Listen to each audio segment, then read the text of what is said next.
Photography enthusiast Rachel Martinez had been browsing the weekend flea market in Tucson, Arizona, when she stumbled upon a vendor selling vintage photographs from various estate sales. Among the collection of sepia-toned portraits and family pictures, one particular photograph caught her attention, a charming family portrait that seemed to embody the wholesome spirit of early 20th century America. The photograph, housed in an ornate silver frame, showed what appeared to be a picture-perfect family from 1906. The father, a distinguished gentleman with a well-groomed mustache, stood proudly behind his seated wife, who wore an elegant white blouse with intricate lacework. Their two children completed the idyllic scene. A handsome boy of about 12 standing beside his father, and a young girl, perhaps 8 years old, seated on a small stool beside her mother. At first glance, the image radiated warmth and prosperity typical of middle-class American families during the Progressive era. The clothing was expensive and well-tailored. The studio setting was elaborate with painted backdrops and ornate furniture, and the overall composition suggested a family celebrating their success and unity. The vendor, an elderly man named Frank, explained that the photograph had come from an estate sale in Phoenix. "Beautiful family, aren't they?" he commented as Rachel examined the frame. The previous owner said it belonged to her great-grandmother, but she didn't know much about the history. Rachel was immediately drawn to the photograph's technical quality and the family's apparent happiness. The studio photography was expertly done, with careful attention to lighting and composition that showcased the family's prosperity and togetherness. However, as she looked more closely at the image, something about the young daughter's expression began to trouble her. While the rest of the family gazed directly at the camera with the appropriate solemnity expected in 1906 portraits, there was something unsettling about the child's face that Rachel couldn't immediately identify. For $35, Rachel purchased the photograph, intrigued by both its apparent charm and the subtle sense of unease it provoked. She had no idea that this seemingly innocent family portrait would reveal one of the most disturbing secrets she had ever encountered in vintage photography. Back in her home studio, Rachel placed the 1906 family photograph under her professional magnification equipment. As a photography restoration specialist, she had learned to examine vintage images carefully for signs of damage, alteration, or unusual techniques that might affect their historical value. Under enhanced lighting and magnification, the details of the family portrait became startlingly clear and deeply troubling. While the father, mother, and son all displayed the natural variations in skin tone, subtle asymmetries, and micro-expressions typical of living subjects, the young daughter's face revealed something profoundly disturbing. The child's skin had an unnaturally uniform, waxy appearance that was inconsistent with normal photography of the era. Her eyes, while appearing to look toward the camera, lacked the natural focus and slight movements that indicated life. Most disturbing of all, there was a barely perceptible bluish tint around her lips and fingernails that had been carefully powdered over but remained visible under magnification. Rachel's heart sank as she recognized the signs. The young daughter in this family portrait was deceased. This was an example of post-mortem photography, where families posed with their dead loved ones for memorial pictures. But what made this image particularly unsettling was the elaborate effort that had been made to conceal the child's death. Unlike typical memorial photography of the era, which often openly acknowledged the subject's death through positioning and composition, this photograph had been carefully crafted to create the illusion that the entire family was alive and well. The daughter's position on the small stool wasn't casual. Under magnification, Rachel could see the subtle evidence of hidden supports that were keeping the child's body upright and properly positioned. Her hands folded in her lap showed the telltale signs of post-mortem rigidity that had been carefully arranged to appear natural. Most chilling was the realization that the rest of the family was participating in this elaborate deception. Their expressions, while maintaining period-appropriate solemnity, contained subtle signs of grief and emotional strain that became apparent under careful examination. Rachel immediately contacted Dr. Helen Morrison, a forensic anthropologist at the University of Arizona who specialized in historical mortality patterns and post-mortem photography practices. Dr. Helen Morrison's examination of the 1906 family photograph confirmed Rachel's worst suspicions and revealed additional disturbing details about the elaborate memorial composition. This is one of the most sophisticated examples of concealed post-mortem photography I've ever encountered, Dr. Morrison explained as she studied the enhanced images. The family and photographer went to extraordinary lengths to create the illusion that this child was alive and participating in a normal family portrait. Under forensic quality magnification, Dr. Morrison identified multiple indicators of death that had been carefully disguised. Notice the positioning of the daughter's head. It's supported by a mechanical device that's been painted to blend with the studio backdrop. Her clothing has been arranged to conceal body positioning that would have been necessary to maintain this pose after death. More troubling was Dr. Morrison's analysis of the timing. Based on the preservation techniques visible in the photograph and the family's emotional state, I estimate this child had been dead for several days, possibly up to a week when this portrait was taken. The level of preparation required suggests extensive planning. Dr. Morrison also noted the psychological aspects of the composition. The family members are all looking directly at the camera, but their micro-expressions show signs of significant emotional distress.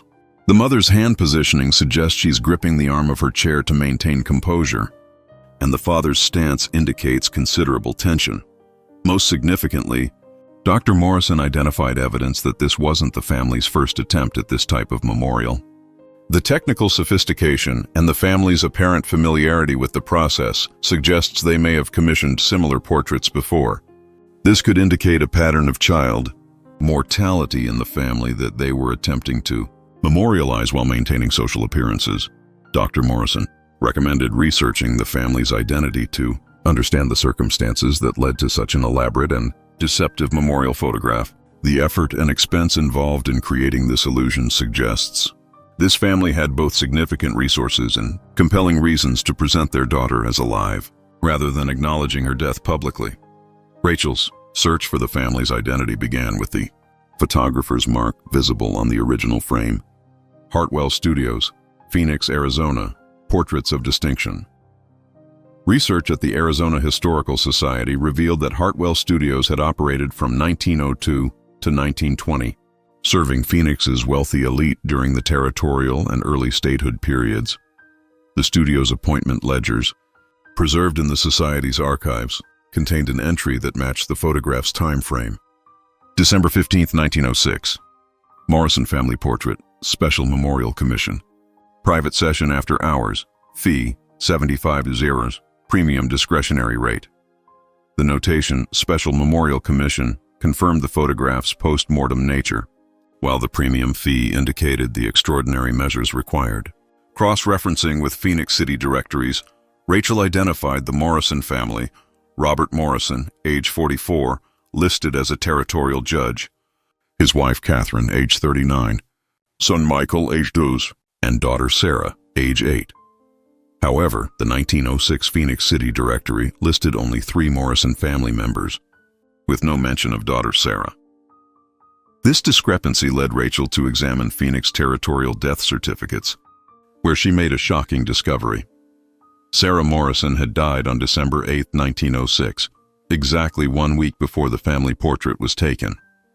The death certificate listed the cause as scarlet fever and noted that the child had been ill for several days before succumbing to the disease. But more disturbing was what Rachel found in the Phoenix Territorial Court records. Judge Robert Morrison had been presiding over several high-profile cases during December 1906, including territorial corruption trials that had attracted significant public attention. Local newspaper coverage showed that Morrison had maintained his judicial duties throughout the period of his daughter's illness and death, with no public acknowledgement of his family's tragedy. Rachel realized that the Morrison family had created their elaborate memorial portrait not just to honor their daughter's memory, but to maintain the public image necessary for Judge Morrison's political career during a crucial period in Arizona's path to statehood. Rachel's research into Judge Robert Morrison's career during 1906 revealed the extraordinary pressures that had motivated the family's decision to conceal their daughter's death through the deceptive memorial portrait.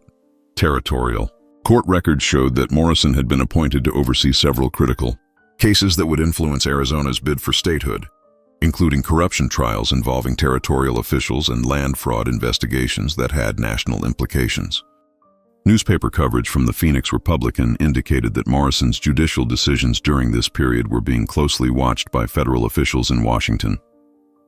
More significantly, Rachel discovered that Morrison had been under consideration for appointment as Arizona's first state Supreme Court Chief Justice when statehood was achieved.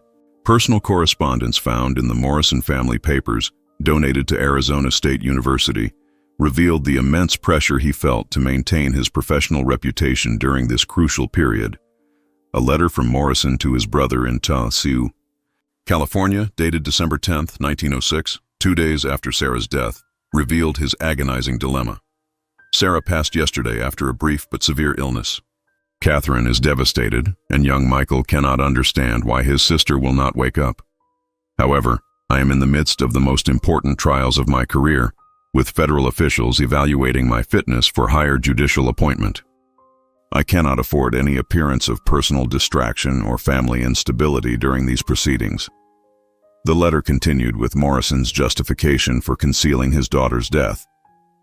We have decided to delay public acknowledgement of Sarah's passing until after the current court session concludes. A family photograph has been commissioned to preserve our unity and demonstrate our stability during this transition period. This deception weighs heavily on my conscience, but I believe it serves the greater good of Arizona's statehood prospects. Rachel found additional evidence of the family's social pressures in correspondence between Catherine Morrison and her sister in Denver. Catherine had written, "Society expects judicial families to embody stability and moral authority. Robert's appointment to the state Supreme Court depends on his reputation remaining untainted by any suggestion of personal weakness or divine disfavor. We must present ourselves as blessed and successful until the political situation stabilizes." The elaborate memorial portrait had been the Morrison family's attempt to maintain the social facade necessary for Robert's judicial career, while privately grieving their daughter's death. Rachel discovered the technical details of the Morrison memorial portrait through correspondence between Judge Morrison and photographer Edward Hartwell, preserved in the Hartwell family papers at the Phoenix Historical Museum. The letters revealed the extraordinary planning and expense involved in creating the deceptive family image. Morrison's initial letter to Hartwell, dated December 12, 1906, outlined his unusual requirements. "Mr. Hartwell, I require your most discreet services for a family portrait of the utmost sensitivity.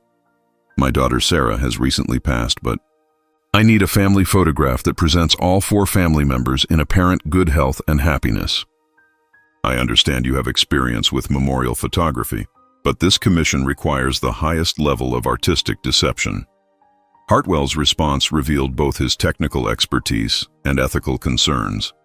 "Judge Morrison, while I have created memorial portraits before, your request for complete concealment of your daughter's death presents unprecedented technical and moral challenges. The preparation and positioning required will be extensive, and the session must be conducted with absolute privacy. My fee for this specialized service will be $75, payable in advance." The correspondence revealed the elaborate preparation process.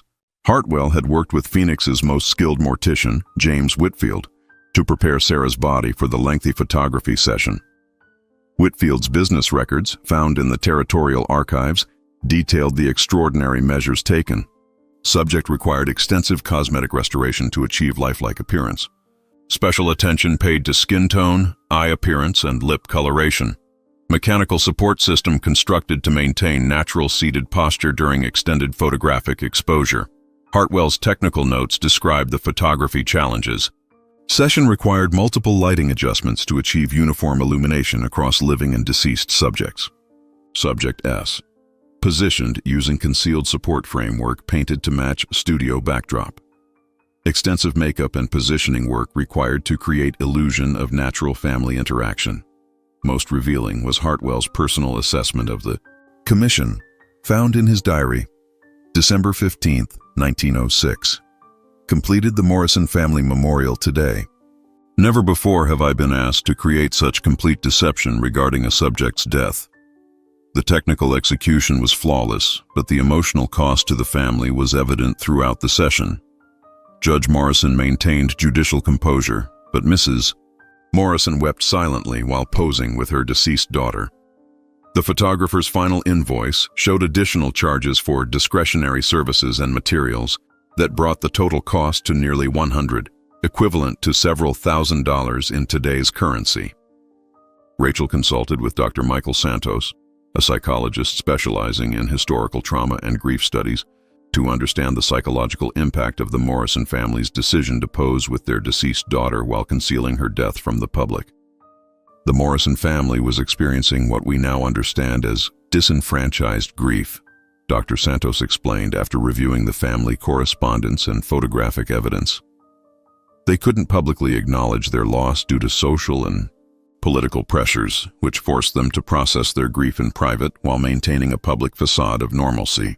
Dr. Santos's analysis of Catherine Morrison's letters revealed classic symptoms of complicated grief. Mrs. Morrison's correspondence shows signs of severe psychological distress masked by social obligations. Her descriptions of playing the role of happy mother while privately grieving suggest dissociation and emotional compartmentalization.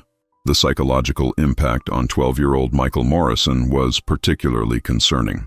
Dr. Santos found evidence in family letters that the boy had been confused and traumatized by his parents' insistence that he participate in the memorial portrait while pretending his sister was still alive. A letter from Catherine Morrison to her mother, dated December 20th, 1906, revealed the child's distress.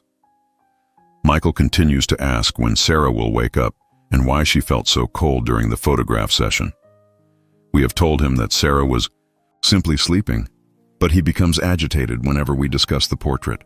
I fear we have damaged his understanding of death and truth.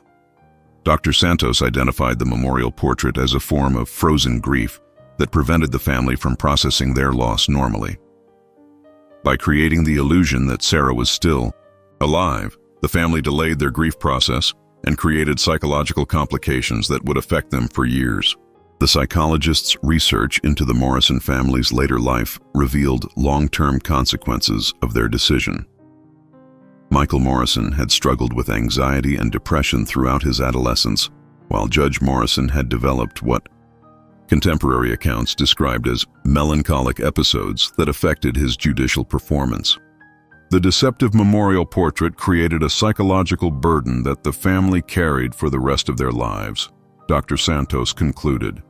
Their attempt to maintain social appearances through concealing their grief ultimately caused more psychological damage than public acknowledgement of their loss would have created.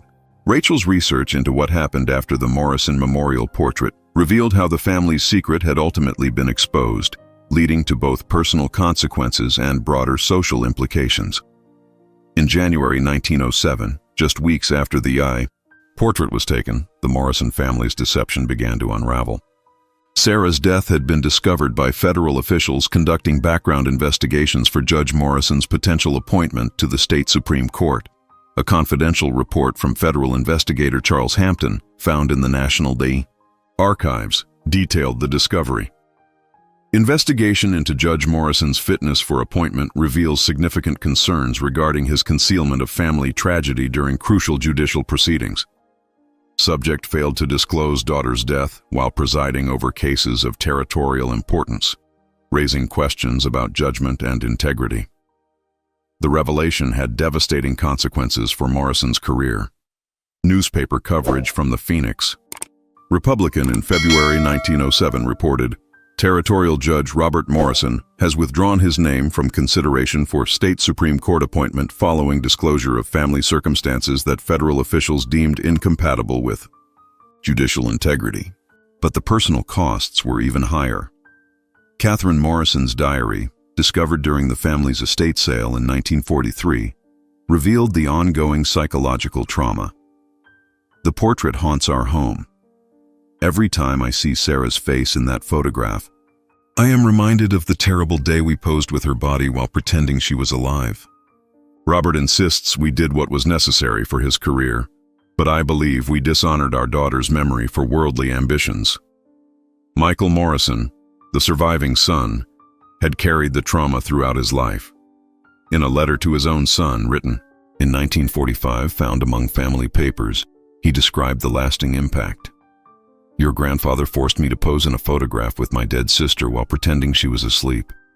That experience taught me that adults will sacrifice truth and children's emotional well-being for social appearances. I have never been able to trust authority figures since that day. The Morrison family's story had also influenced Phoenix society's attitudes toward memorial photography and public grief. Local newspaper editorials from 1907 questioned the social pressures that drove families to such extreme deceptions, leading to more open discussions about death, mourning, and the importance of authentic grief processes. Rachel traced the Morrison memorial portrait's journey from 1906 to her discovery at the flea market, revealing how the family's secret had been preserved and passed down through generations of relatives who didn't understand its true significance. After Judge Morrison's career was derailed by the revelation of his deception, the family had moved to California in 1908, taking the portrait with them. Catherine Morrison had wanted to destroy the image, but her husband insisted on keeping it as a reminder of the cost of ambition and deception. When Catherine Morrison died in 1923, she left specific instructions in her will regarding the portrait. The family photograph taken in December 1906 should be preserved but never displayed. Future generations should understand the terrible cost of valuing social appearance over truth and proper mourning. However, by the time the photograph passed to Michael Morrison's children in the 1950s, the true story had been lost or deliberately obscured. Michael had been unable to discuss the traumatic experience with his own family, leaving only vague references to a difficult time during his childhood in Arizona. The portrait had been stored in an attic for decades until Michael's granddaughter, Elizabeth Morrison Hayes, had inherited it as part of a general family estate in 1998. Elizabeth's own daughter, Sarah, named ironically after the deceased child in the photograph, had no knowledge of the image's significance when she sold it at the Phoenix estate sale where Frank the flea market vendor had acquired it. Sarah Morrison Hayes had told Rachel during a phone interview, "I just thought it was a sweet old family photo." Grandmother Elizabeth mentioned that there was some kind of sad story connected to it, but she never explained what she meant. "If I had known the truth, I never would have sold it." The photograph's journey through the family reflected broader patterns of how traumatic secrets are transmitted across generations, often preserved but not understood, carrying emotional weight that family members feel but cannot explain. 2 years after discovering the Morrison family memorial portrait, Rachel stood before an audience at the Phoenix Historical Society, presenting her research findings about one of Arizona's most elaborate and tragic examples of concealed post-mortem photography. The portrait now occupied a place in the Society's exhibition on Hidden Histories, Family Secrets in Territorial Arizona. The Morrison case had attracted attention from historians, psychologists, and photography experts fascinated by the intersection of politics, social pressure, and family grief in the early 20th century. Dr. Helen Morrison had published a comprehensive study of the photograph's technical aspects, while Dr. Michael Santos had included the family's psychological profile in his research on historical trauma patterns. Most importantly, the discovery had prompted broader discussions about how political and social pressures affect family grief processes and the importance of authentic mourning practices. The Arizona State University School of Social Work had incorporated the Morrison case into their curriculum on grief counseling and family psychology. Rachel displayed the original portrait alongside the research materials that had revealed its extraordinary story. This seemingly innocent family photograph actually represents one of the most psychologically complex and technically sophisticated deceptions in Arizona history, she explained to the audience. The portrait had also inspired modern research into how families cope with loss during times of high social scrutiny. Grief counselors and family therapists had studied the Morrison case to better understand the long-term consequences of suppressed mourning and the importance of honest grief processes. As Rachel concluded her presentation, she reflected on how the photograph had revealed the dangerous intersection of personal tragedy and public ambition. The Morrison family's memorial portrait reminds us that social appearances can never replace authentic emotional processing, and that the pressure to maintain perfect public images can destroy families from within. The 1906 photograph of the Morrison family would remain as a cautionary tale about the cost of prioritizing career and social standing over genuine grief and emotional honesty. Sarah Morrison's face, frozen in death but disguised as sleep, continued to serve as a reminder that some secrets are too heavy for families to bear, and that truth, however painful, is ultimately more healing than the most elaborate deception. The inscription on the back of the frame, added years later by Catherine Morrison, provided the final word on their tragic story. To future generations, never sacrifice truth for appearance, nor love for ambition. Some costs are too high to pay. The Sweet family photo from 1906 had indeed concealed one of the most disturbing secrets in Arizona's territorial history.